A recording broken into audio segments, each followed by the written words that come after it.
అందరికీ నమస్కారం అండి. తెలుగు స్టోరీ బుక్ ఛానల్కి స్వాగతం. ఈరోజు నేను మీకు వినిపించబోతున్న కథ జీవన చక్రం.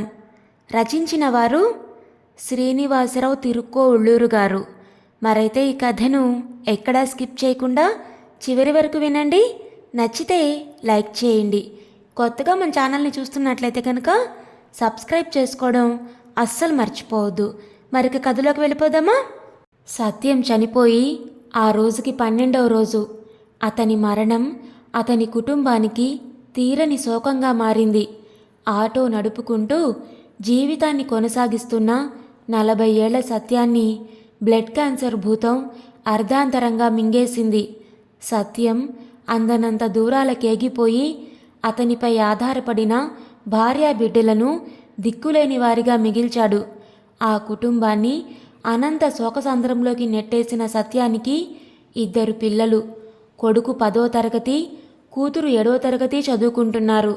అతని భార్య సత్యవతి నిరుపేద కుటుంబం నుంచి వచ్చిన పెద్దగా చదువు సంధ్యలు లేని సాధారణ ఇల్లాలు.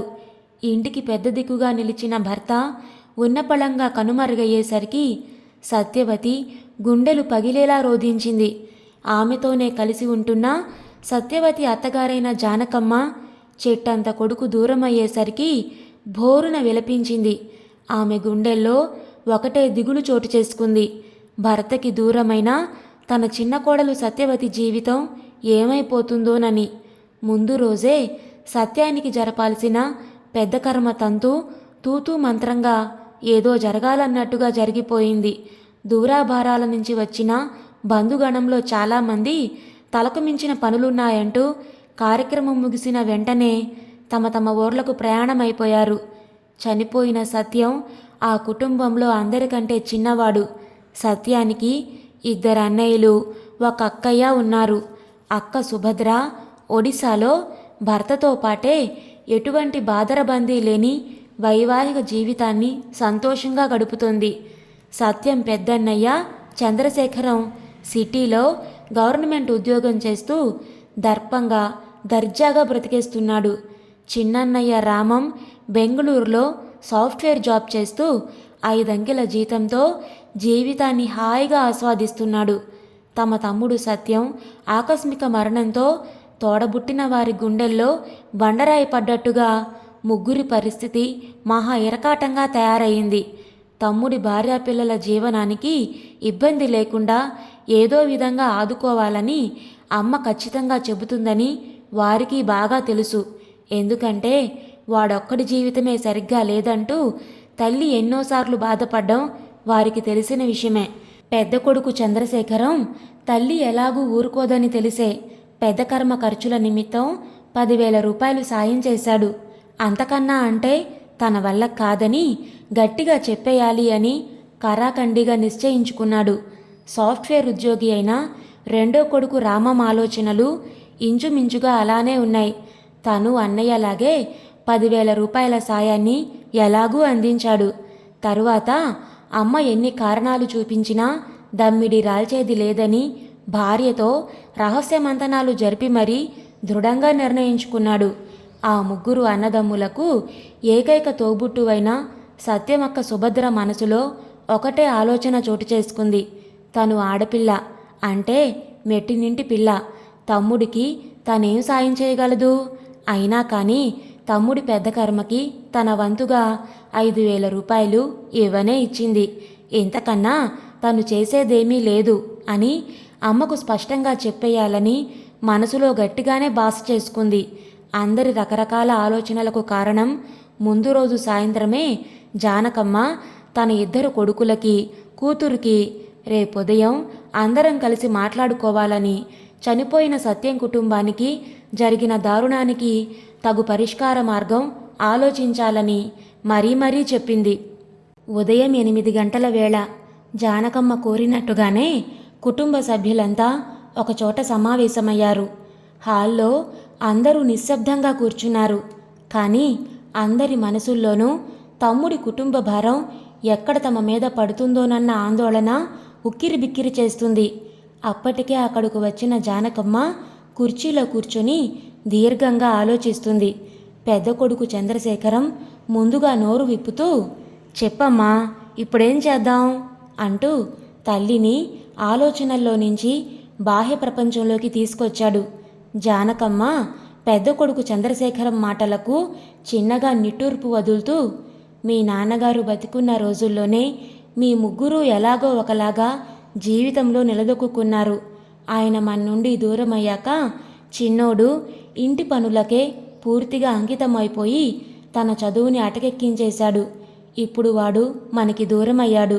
వాడి కుటుంబానికి తీరని కష్టం వచ్చి పడింది. వాడు ఎలాగూ కుదురుగా చదువుకోలేకపోయాడు.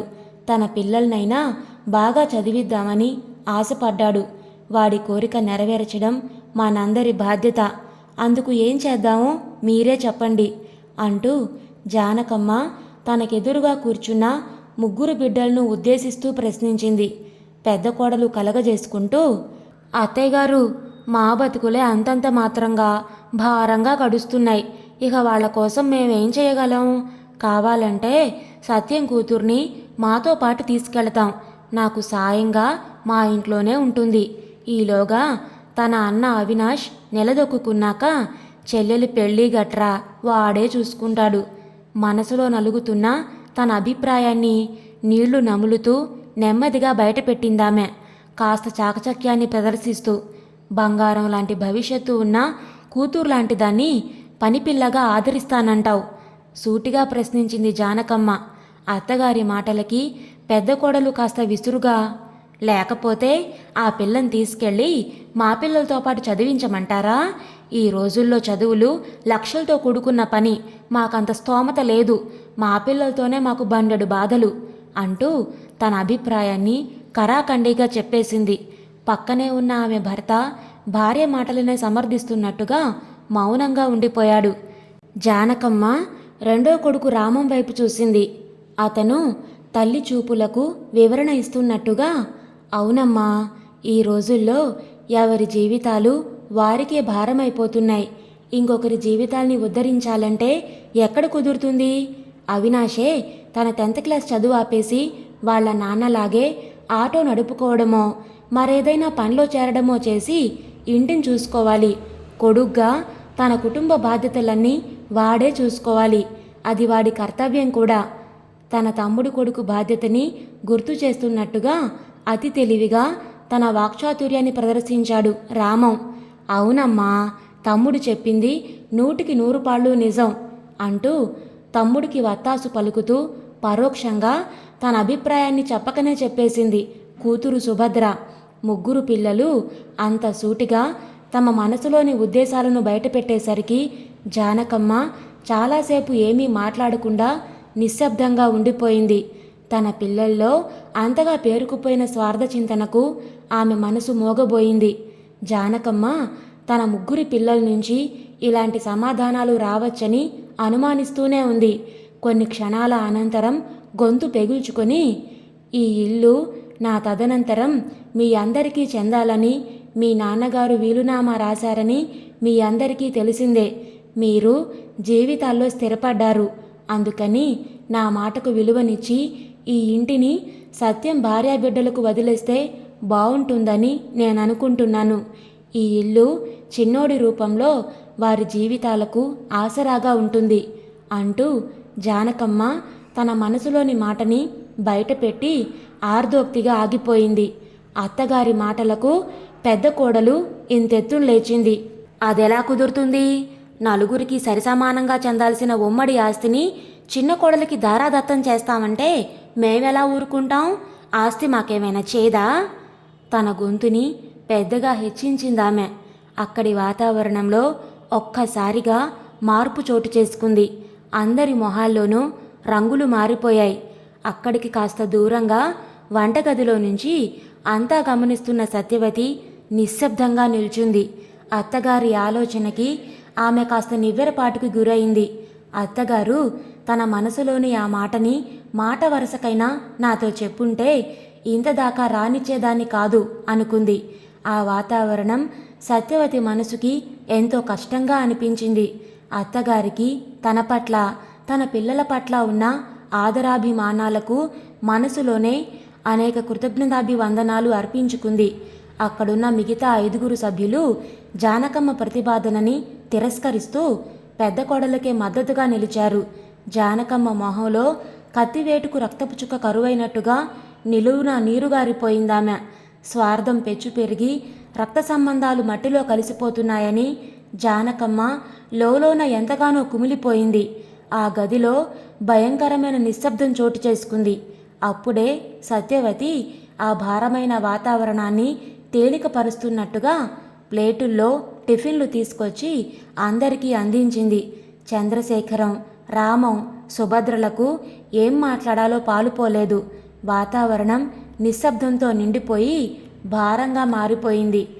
ఆ 5 తమ గుండెల్లో పెనవేసుకుపోయిన భారాన్ని వదిలించుకున్నామన్నట్టుగా సత్యవతి అందించిన టిఫిన్ ప్లేట్లను ఖాళీ చేస్తున్నారు. జానకమ్మ మాత్రం అంతులేని వేదనా భారంతో తన టిఫిన్ ప్లేట్ని పక్కన పెట్టి దీర్ఘంగా ఆలోచిస్తుంది. ఆమె తన చిట్ట చివరి ఆశగా మీలోని స్వార్థాన్ని కాస్త పక్కన పెట్టి సహృదయంతో ఆలోచించకూడదు అంటూ వేడుకోలుగా తన 3 పిల్లల వైపు చూస్తూ మరోసారి అభ్యర్థించింది. ఆమె 2వ కోడలు కలగజేసుకుంటూ, అత్తయ్యా, మీ బాధ్యత మాది. మీకు ఏం కావాలో చెప్పండి, క్షణాల్లో చేసి పెడతాం. మీకిక్కడ కష్టంగా ఉంటే మాతో పాటే మా ఇంటికి వచ్చేయండి అంది. అత్తగారి పట్ల తన గౌరవాన్ని, అభిమానాన్ని చాటుకుందన్నట్టుగా. జానకమ్మ కోడలి మాటలకు చిన్నగా నిట్టూర్పు వదులుతూ, ఏమీ అనుకోవద్దమ్మా, 50 ఏళ్లుగా ఆయన జ్ఞాపకాలతో ఈ ఇంట్లోనే ఉంటున్నాను. నా ఊపిరి ఇక్కడే పోవాలి అంది భారంగా. అప్పుడే వంటగదిలో నుంచి హాల్లోకి వచ్చిన సత్యవతి చిన్నగా గొంతు విప్పింది. సత్యవతి మొహంలో దేదీప్యమానమైన ఒక వెలుగు కనిపిస్తుంది. అత్తయ్య గారు, నా కోసం గాని నా పిల్లల కోసం గాని మీరంతగా దిగులు పడొద్దు. నేను నా పిల్లలకి ఎలాగైనా మంచి చదువులు చెప్పించి ప్రయోజకుల్ని చేసుకుంటాను. పిల్లల గురించి ఆయన కన్న కలల్ని తప్పక నెరవేర్చుతాను. నేను ఈ ఉమ్మడి ఆస్తిని ఎంతమాత్రం కోరుకోవడం లేదు. నాకు ఈ ఇల్లు వద్దు. ఈ ఇంటితో ముడిపడిన మీ అందరి అనుబంధాలు, ఆప్యాయతలు మాత్రం చాలు. నా భర్త చావుని అడ్డం పెట్టుకొని నేను నా పిల్లలు బ్రతకాలనుకోవడం లేదు. నా ఒంట్లో బలం ఉంది. మీ అందరితో మమేకమైన బలగం ఉంది. ఇవి చాలవా నేను నా కుటుంబం ముందుకు సాగిపోవడానికి? ఈ ఇల్లు మనందరిది. నా పిల్లలకు మీ చల్లని ఆశీస్సులు అందచేయండి చాలు అంది సత్యవతి మొక్కవోని ఆత్మవిశ్వాసాన్ని ప్రతి మాటలోనూ ప్రస్ఫుటిస్తూ. సత్యవతి ఆత్మస్థైర్యానికి అందరూ ఒక్కసారిగా బిత్తరపోయి వెర్రిచూపులు చూస్తూ నిల్చుండిపోయారు. తినడానికి తిండి లేకపోయినా పౌరుషానికి కొదవలేదు. కన్నవారేదో ఆశ చూపించుంటారు. ఆ అండ చూసుకొని ఇలా మాట్లాడుతుంది అనుకున్నారు ఈసడింపుగా.